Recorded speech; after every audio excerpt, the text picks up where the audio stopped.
Hi friends, I'm Balloon Craze Jaze, and today I'm going to show you how to make a bow and arrow. Alright, for that one you need two balloons. So right here I picked a white and a red. So far, if you've been following along with the videos, I've showed you guys how to make a flower petal twist, a 1-inch twist, and the one that you have to interweave the hat, the balloon. So with this one you need, I'll use the red first for the bow. So inflate this all the way.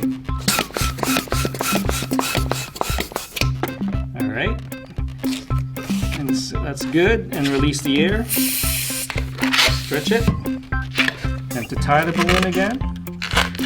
You guys are seeing that?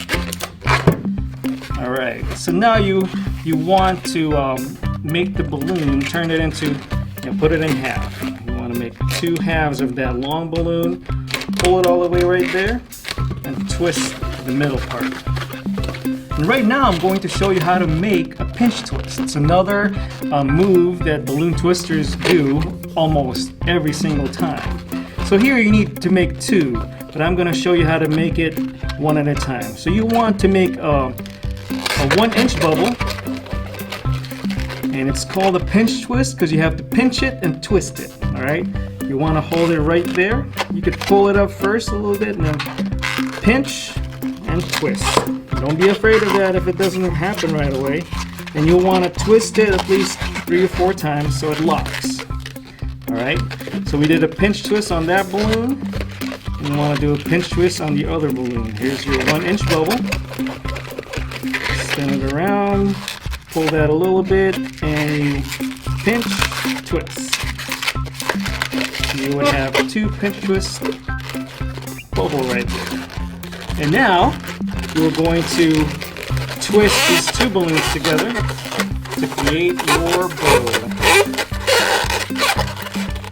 And interconnect these 2 last bubbles. If you want to lock it, pull that bubble right in between there, and now it's locked. And that's your bow for your bow and arrow. The next balloon, you're going to need it for your arrow and for your string. So for this, inflate this again all the way.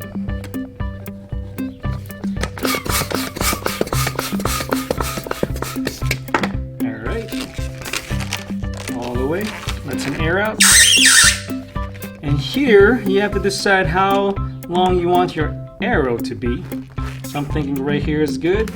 And you could hold that just like that and let the air out on that side. And now you would need a handy dandy pair of scissors here to cut just right here. Okay. And you need to tie this together. The same technique I showed you guys. Right, straighten your arrow. And there is your arrow.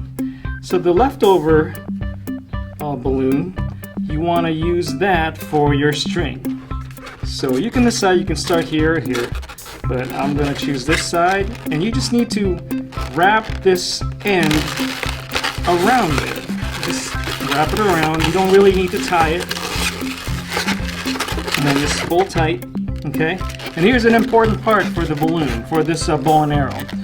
If you just really put this and tie that up, this string is going to be a little rounded, and it's going to be hard for the arrow to kind of stay there. It's going to go left and right.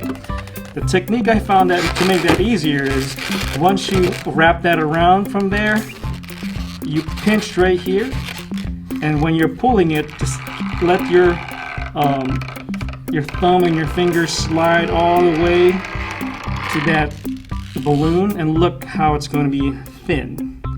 And now you put that on the other end, and you do the same thing. Just wrap it around, you pull a little bit, and then you let go. So that would make the arrow easier to stay on that string. And then you can put the arrow right there, you pull back, and then you let go. Alright, that's your bow and arrow. Enjoy and be safe.